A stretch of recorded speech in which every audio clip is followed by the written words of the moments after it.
Oh, get ready, get ready, get ready. Here we go, here we go, here we go. Oh, yeah, it's me. It's your boy, the Louisiana Country Boy, coming at you live once more again. Also, what I need for you to do, sit back, relax, put on your headgear. Oh, my worthless 2 cents is about to put something in your ear. Oh, and here we go, here we go, here we go. Oh, yeah, it's me. It's your boy, the Louisiana Country Boy, coming at you live once more again with another episode. With another episode. With another episode. Of Table Talk with the Louisiana Country Boy. Or how you heard it in the intro. It's time for another Table Talk. My worthless 2 cents Table Talk. Look at here. Old Country Boy is up here by himself. So you know when I'm up here by myself, you know the thing is I won't be before you long. I'm gonna just pop in and I'm gonna pop out. I'm gonna be in, I'm gonna be out. But look at here. First and foremost, before I say anything, the first thing I want to say is thank you, Heavenly Father, for this opportunity. Giving Old Country Boy a chance to pop up on this thing once more again to just be the doorkeeper. Father, just use me how you want to use me. I'm grateful. I am honored to be here. I thank each and every one of y'all for tuning in, for listening in, whatever you may be doing. I am greatly, greatly, greatly, greatly appreciative of it. I hope everyone has had a fantastic day.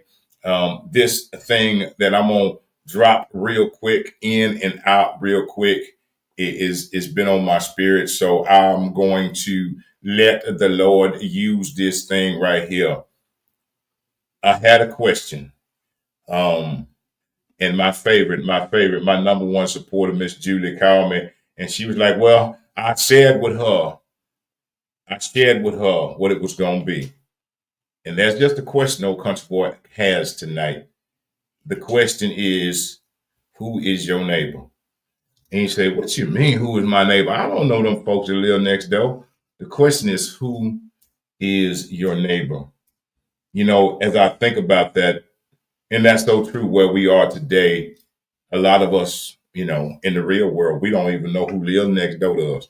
Country Boy, you know, I know the folks across the street. I've seen the folks next door. I know the folks on the other side of me. But do we really know who our neighbor is? And the question is, it's not just that. Who is our neighbor? You know, and that came because it's been on me. It has been in my spirit. Some things have happened and what has happened, nothing negative, nothing, you know, like that. But what has happened is I've gone to some events. I've been blessed to go to some events. I'll be going to another event coming up here. But what I saw was people giving. I saw people helping other people. My co-host put on an event to bring other people in to support them and their visions and their purposes and their dreams. We went to a gala where we saw somebody that was giving back, that was giving back, that was giving back, that was giving back, that was helping other people. So once more again, it came, who is your neighbor? And you're probably still wondering, well, where you get that from? Well, not to preach, but to teach. There's a passage, a scripture in the Bible that talks about, it's about the Good Samaritan. And I'm gonna break it down. I'm gonna break it down how Country Boy understands this thing. Country Boy understands it like this. There was a fellow who was traveling down the road, like most of us travel down the road. You know, we be on our way somewhere. Don't know where we're going, but we be on our way somewhere.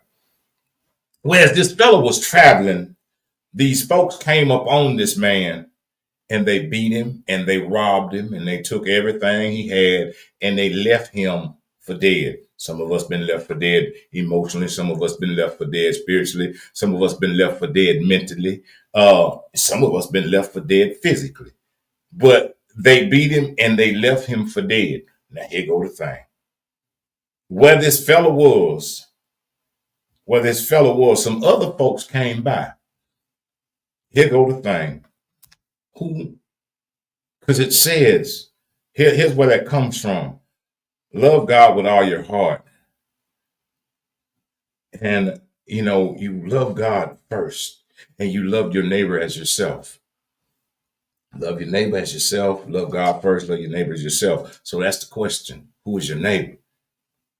Well, as this fella got beaten and he laying there, I don't know about y'all, but I've been in a place where I've been laying somewhere where I got beat up emotionally, where I've gotten beat up spiritually, where I've gotten beat up mentally, and I was in this place, and I was wondering if I had a neighbor.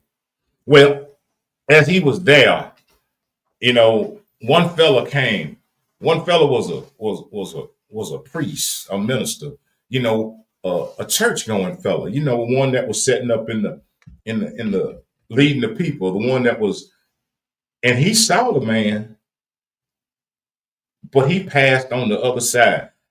How many times, and this goes to a little bit of that thing, some of us talk about it, about the church hurt. This man came up out of his church, his building, on his way somewhere, seen this man. How many times folks done seen us in the worst condition that we could be in our life? We in the worst condition that we could be in. We have been beaten down to the ground. We are there, but they pass by on the other side. Act like, now these are the same ones that say that they're always there to help. They're always there for you. Pass by on the other side. Last thing you would expect is for this man or woman or whoever it may be, that probably had a scroll on his arm or in today's time, maybe had a Bible and was on his way, but he was in such a hurry to get to another place that he couldn't help the person that was right there in front of him. I don't know about y'all, but I've seen some folks like that. I can't say much. I've probably been one of them people before in my life as well. I'm in such a hurry to get somewhere that I see somebody going through something, but I can't stop to help them because I got to get where I'm going. I got my destination. Ooh, I got to get over here. So I can't stop to render aid to you. I don't know if y'all ever been there. I don't know if you've ever been there where you were in a situation where you needed somebody and you would hope that somebody would render aid to you. Have you ever been on the side of have you ever been on the side of the road? Ever been on the side of the road and something happened and you see a police car shoot right by you? They don't even see you. And you going like, well, I thought you were here to protect and serve. Here I am stranded and you didn't even stop. But that's kind of like how this man felt. I'm sure while he was laying there in his condition, and this good, upstanding man went on the other side to avoid him. Ain't that something? Some people will go out of their way to avoid your pain. Some people will go out of the way when they see you struggling and see you going through something. They will walk all the way around to avoid even making eye contact with you. I'm just telling you that's what I read in there. Y'all might read something different, but that's how I read that thing. And he laid there. Then, as he's laying there, another fella comes. Another fella. This man comes by. Probably maybe he was a deacon at the church. Maybe he was a religious, upstanding fella in the community. Don't know who he was, but he was in such a hurry to get where he was going that this man was nothing to him. See, have you ever felt, and I'm just speaking to me, have you ever felt like, so what? You talk all of this over here about you do this, and hey, if you need me, call me. But when I call you, you don't answer the phone. Have you ever felt like been there? Have you ever felt like, man, I have reached out to this person and that person, but don't nobody ever reach out to me? I'm at the lowest of my low, but who can I turn to? Who do you run to? Who do you run to? Is there someone that you can turn to in the lowest of your lows? Can you imagine? This man has been beaten and robbed and left, left. But nobody, not a single one of these people who we would assume. That's the thing about it, man, them assumptions. Woo! We would assume that would be the ones to stop and render aid. Not a single one of them did. But lo and behold, here comes this Samaritan. And as I think a little bit about that, the Samaritan wasn't supposed to be a good fella. He wasn't supposed to be, the ones that they talk about. Samaritan was probably the black sheep of the family. Black sheep of the family ain't gonna never do nothing, ain't gonna never be nothing, ain't gonna never. The Samaritan was the one. I don't know where the Samaritan was on his way to, but it didn't matter where he was on his way to. But I'm telling you what he did. He went, he saw the man, picked the man up, took the man, put him on his donkey, then took the man to a place, took him to an inn, told the innkeeper, take care of him, and here goes some money. And if this ain't enough, when I come back, I'll give you some more.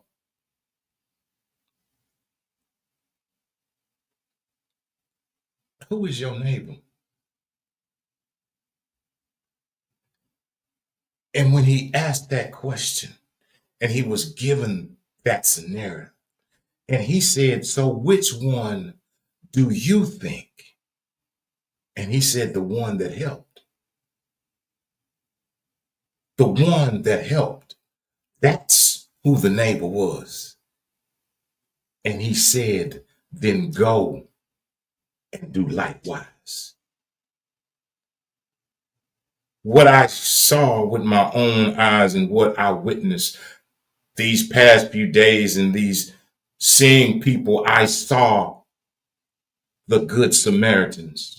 I saw the people giving back. I saw the people who were going and doing likewise, who were helping others. They wasn't looking for accolades. They wasn't so high and mighty that they couldn't bend down to help somebody else up. See, some folks won't bend down to help you up, but they will stand over you and look at you while you're down. Who is your neighbor?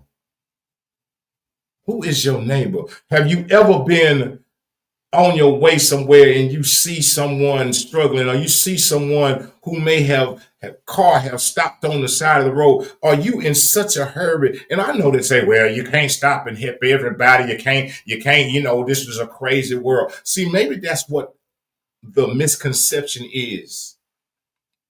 Maybe there's this misconception that this is a crazy world, but maybe it's not. Maybe we need more neighbors. Maybe the problem ain't the world is crazy. Maybe the problem is we are crazy and we are not neighborly anymore. Who is your neighbor? Are you willing? Are you willing to say, you know what? Me helping somebody, me pulling over, me saying, hey, is there something I can do? Hey, is there somebody I can call for you? Is that really, really, really going to interfere with whatever it is you got going? Are we in such a hurry and in a rush to get somewhere that we will walk over folks and we will walk past folks who are suffering and in need to get to where we're going? Who is your neighbor? See, because here's the thing that old country boy thinks about. What if that thing was reversed? What if it was me on the side instead of them? What if it was me that was in need instead of them? What if it was me that was going through instead of them? Who is your neighbor? When he said, go and do likewise. Go and do likewise. I said that at the beginning of the middle of this month. I said, last year I did the 21-day love challenge. This year I missed 21 days, so I did the 15-day love challenge. Who is your neighbor? Are we so caught up in where we're going in our own thing that we can't even speak to people. We can't even wave at people. We can't even smile at people because we are so caught up in who is your neighbor? Who is your neighbor? Who is your neighbor? Are we so wrapped up in what this world tells us to? And this world says this, that, and the other, that we have forgotten what kindness is. We have forgotten what love is. We have forgotten what respect is. Who is your neighbor? You know, there's that saying that, am I my brother's keeper? Yes, I am. And we each should be our brothers and our sisters' keepers. Who is your neighbor? Love thy neighbor as I love myself. How can I hate my neighbor but say I love myself? How can I despise my neighbor but say I love God? Who is your neighbor? How can you walk around here preaching and teaching and all these other things, but you forego your neighbor? How can you claim, and I say lay claim to I love God, but you love God who you cannot see with your natural eye. You love God who you cannot see with your natural eye, but you will not help your neighbor who you see every day. How is that possible? How's that possible? How can you say, I worship God, but I can't stand my neighbor? How is that possible? Who is your neighbor? How is it you can sit and pray and worship, but not speak to the person right next to you? Who is your neighbor? Who is your neighbor? This Samaritan man had no problem stopping and helping this man. Had no problem at all. It wasn't like, oh, well, I might get my hands dirty. Oh, well, I don't know. They might be something. Had no problem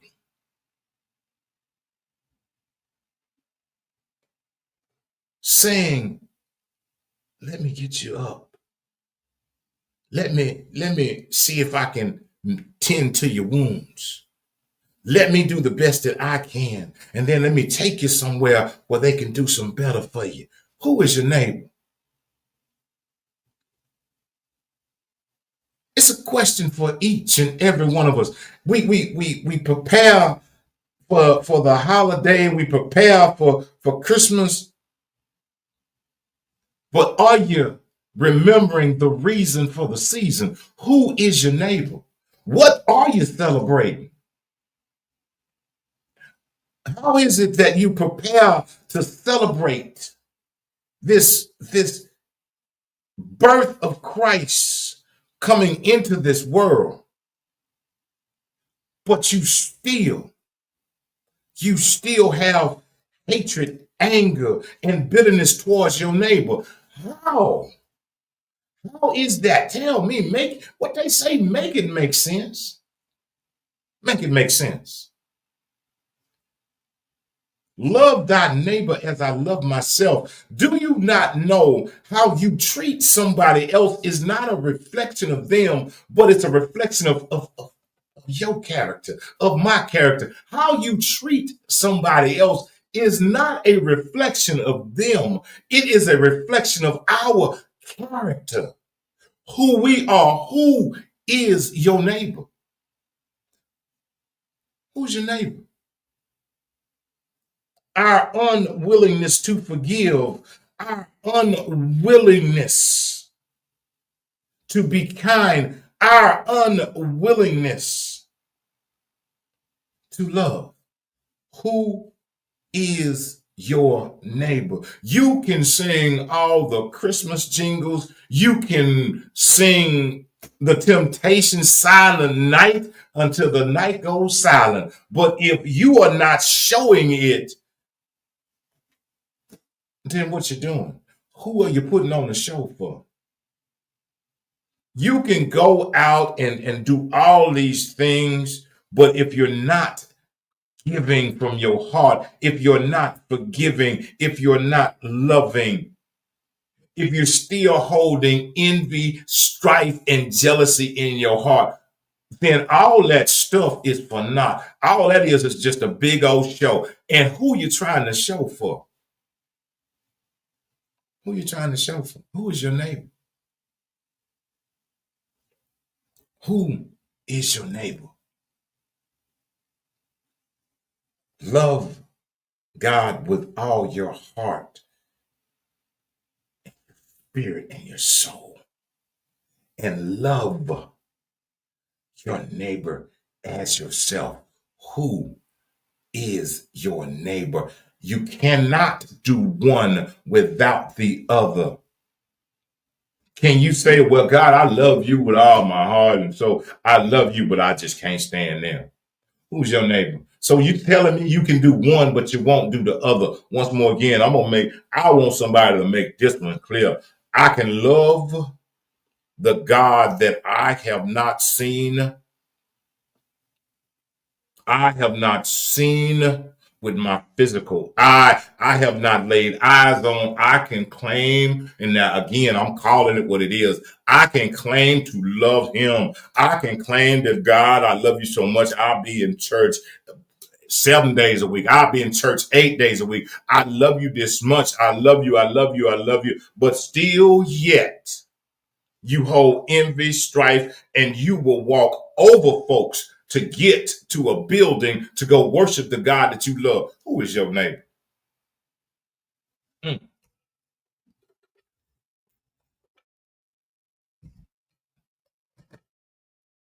You can't speak to some folks because they done just made you so mad, but you can go pray every day and you say, what does they say? Well, God, work on my heart. No, you have made you telling God to work on your heart when the choice you made.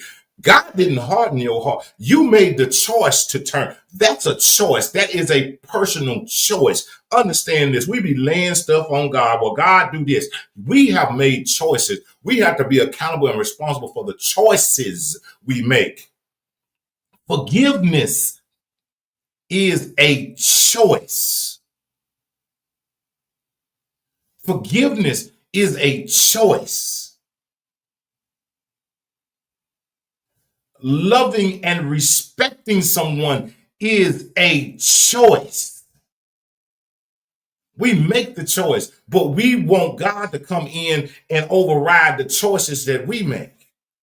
Well, I'm just not going to do it until God just shows me. He doesn't show you. He already told you. Look, here, this. I already told you what you need to do, but now you want me to come in and do something else. Come on, man. What they say, let's just keep it a buck. Who is your neighbor? Who is your neighbor?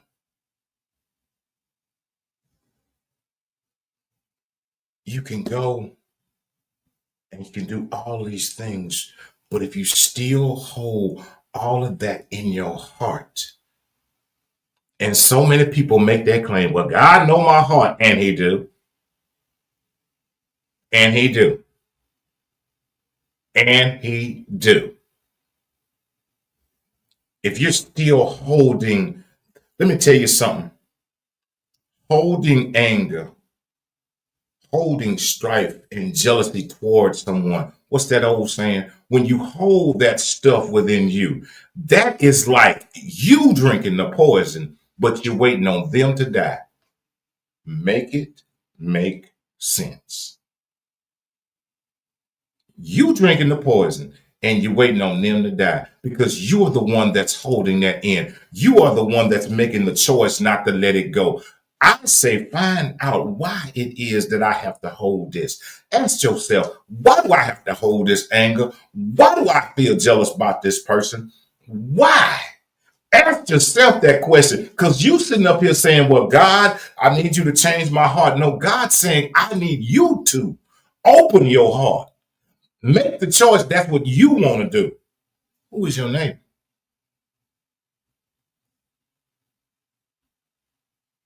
We are asking God to do things that we can do ourselves.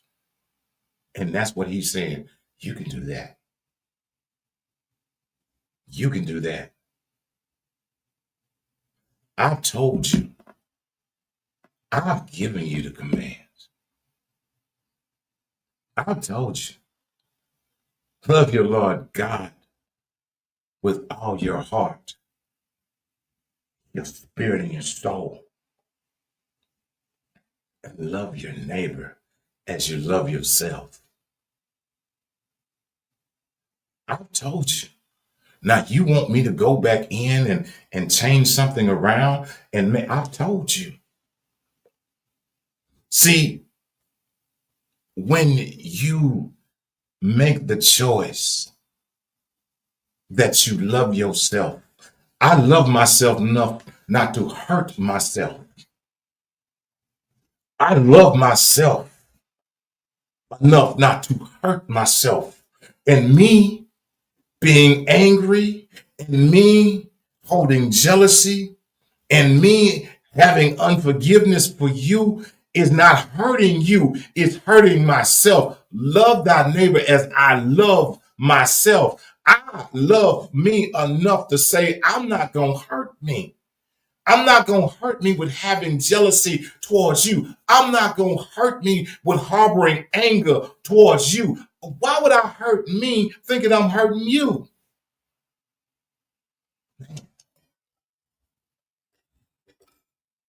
Who is your neighbor?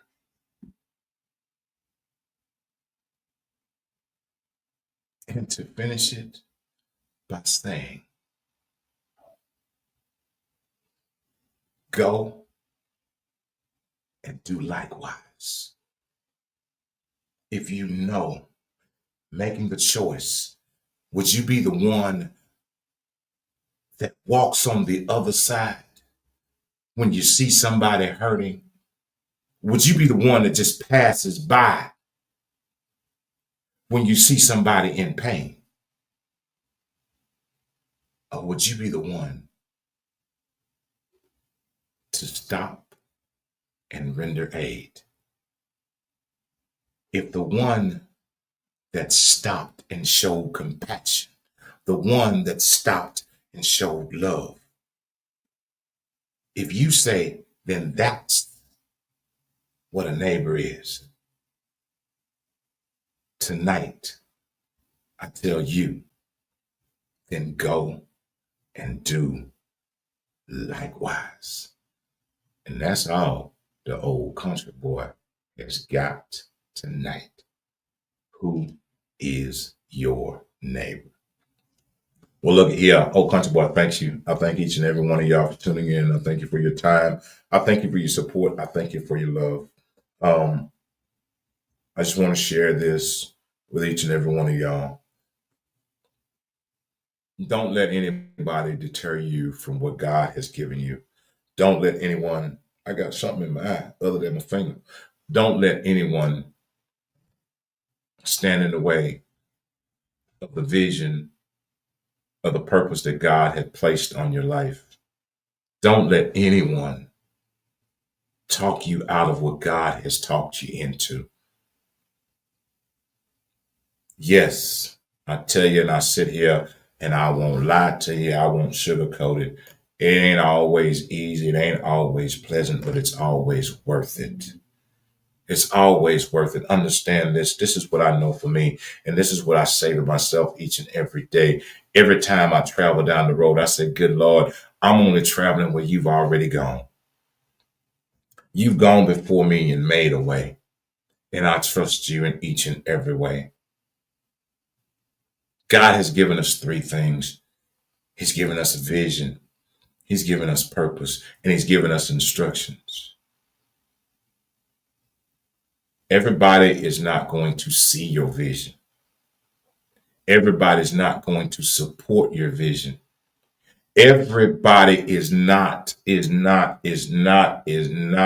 going to be there along with you as you walk in your purpose. I'm telling you this, there will people that will come and they will try to tear you down. They will try to convince you not to do it, but just keep on walking in your purpose.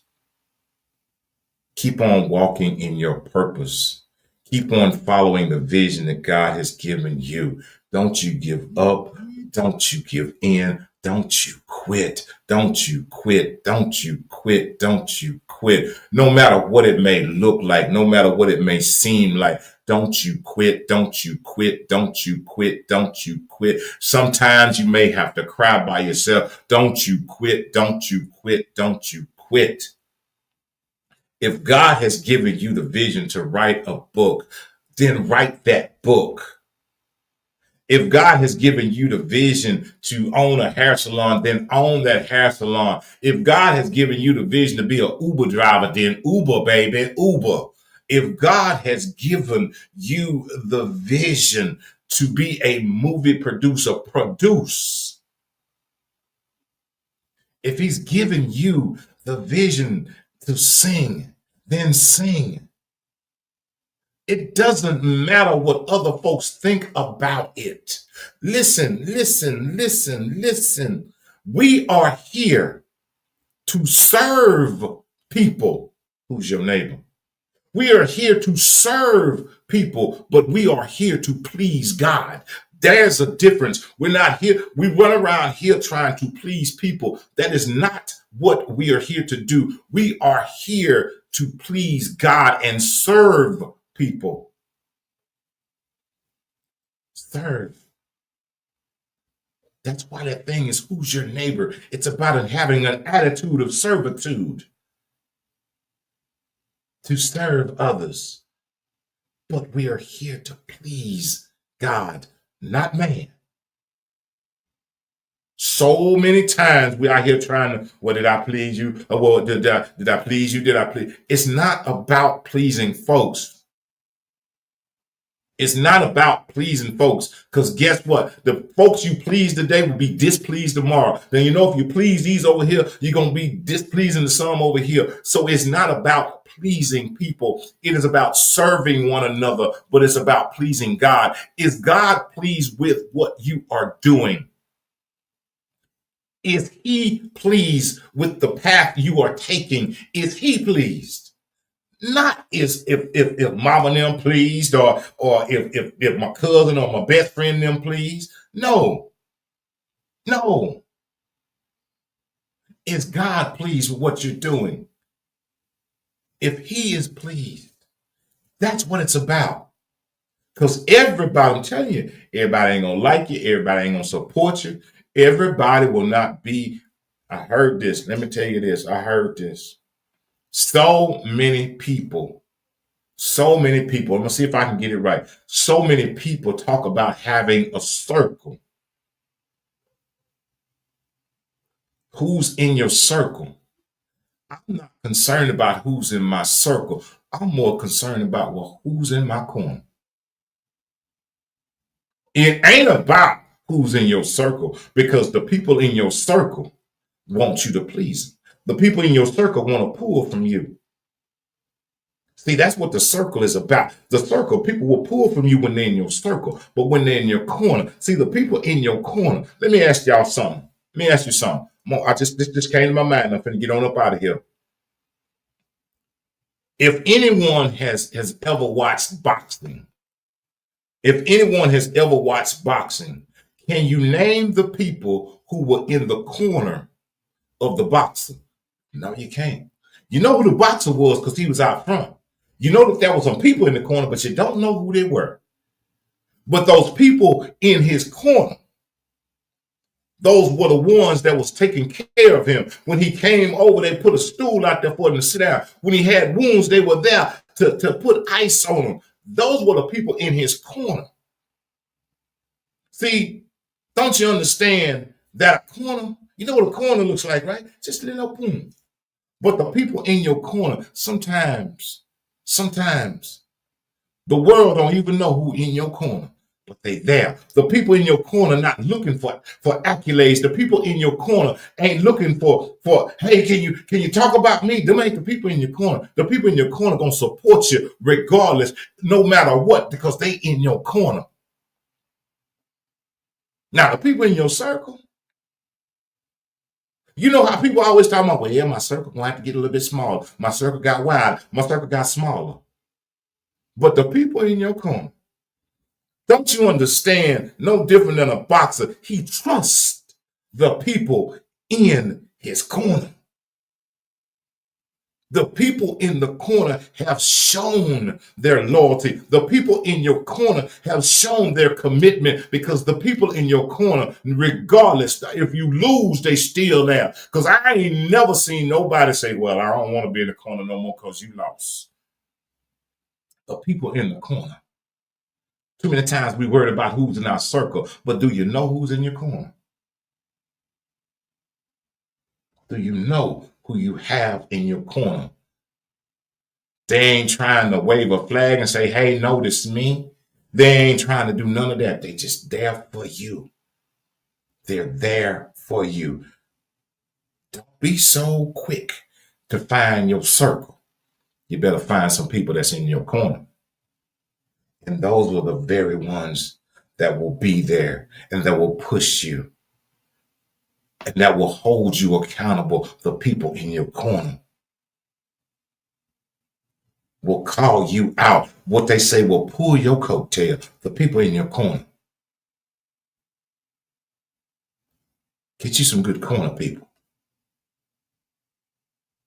Those will be the ones when you feel like giving up that will tell you, baby, God gave that to you.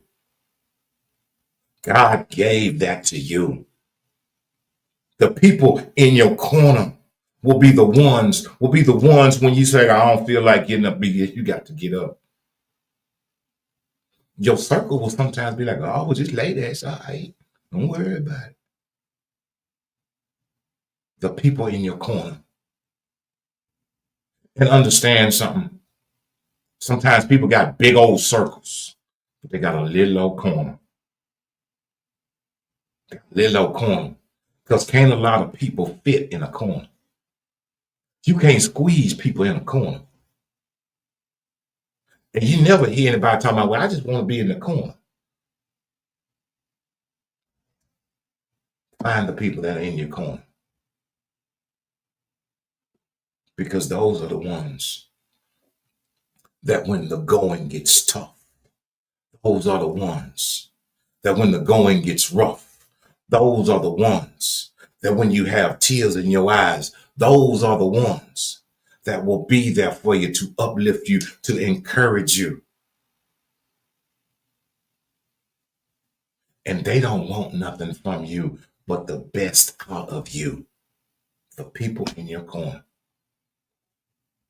See, if your circle, when you walk in and you start walking in your purpose. See, you ever heard somebody talking about when I started walking in my purpose and I started following, my circle started to get smaller. Because those people can easily walk away. They can easily turn on you. But the people in your corner will be there. They will support the vision.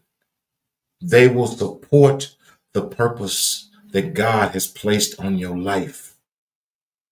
We all need some good corner people.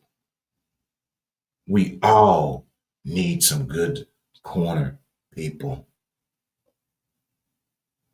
And I tell you, just walk in your purpose. Walk in it, walk in it, walk in it. It make it rough, it make it tough, continue to walk. That means just taking one step at a time. Just put your toe out there. Just keep going. Because if you ever stop in this life, you're going to be exactly where you at. If you ever stop, that's where you will be. And understand this when I say this, is that this old boy, I believe in you. I believe in the vision that God has given you. I believe in the purpose that He's placed on your life. And I support you. I support you. I support you. I come here every week and I say the same words, and they ain't gonna change. It will never change. And lastly, but not leastly, is know this. Know this. And I'm gonna say it quick, and I'm gonna say it fast, and I'm gonna be up out of here. Know this. I say these words when I say them. I say it with my chest stuck out. It's when I tell you that I love you, each and every one of you. It's because I do. It's because I love you. I don't love you because you support me. I don't love you because you like me. I don't love you because you share the videos or you share the lives. That's not why I love you, because even if you don't, I still love you. I don't love you because you wave. I don't love you for any of those reasons. I love you because the love I have for you is not tied to what you do for me. It's tied to Him. That's why I can love you unconditionally. Some folks say, well, there ain't no such thing. Well, then y'all ain't got the right kind of God on your side. Because for me, there's unconditional love. It means you ain't got to do nothing for me. I'm going to still love you. I'm going to still love you. You can be out here talking about me like a dog. That's on you. That's on you. See, I say this and I'm going to say it again. I said it earlier. How you treat me, it's not a reflection of me. It's a reflection of your character, not me. How you treat me has nothing. Absolutely. That's you. That's between you and your God. Man, I'm going to still love you. Bottom line. That's why I can say it. And I say it with a pure heart. Is that I love you. Each and every one of you. I love you. And I love you unconditionally. And there ain't nothing, absolutely, positively nothing that you can do about it. So that's it. That's the old country boy. That's all I got. Look, I got this tumbler right here. You know, I got to push my little tumbler. I got this old tumbler right here. Now, this is a country boy tumbler. It means, what does this old tumbler mean? It means when you want to be close to the country boy, but you don't want the country boy close to you. Just get one of these good old tumblers. Designed by a creative mood design. And you too can have one for the low low. Anyway, man, thank y'all so very much. Y'all have a very, very, very, very, very blessed rest of your week. Thank y'all for tuning in. Thank you so much for your support. I greatly appreciate it. I so do. Keep on walking, keep on going, keep on pushing. God's got you. God's got you. 100%. I love y'all. Old Country Boy is out. Y'all be good. Y'all be blessed. Be blessed. No stress. Bam! There it is. Hold on. What the button there? Bam. There it is.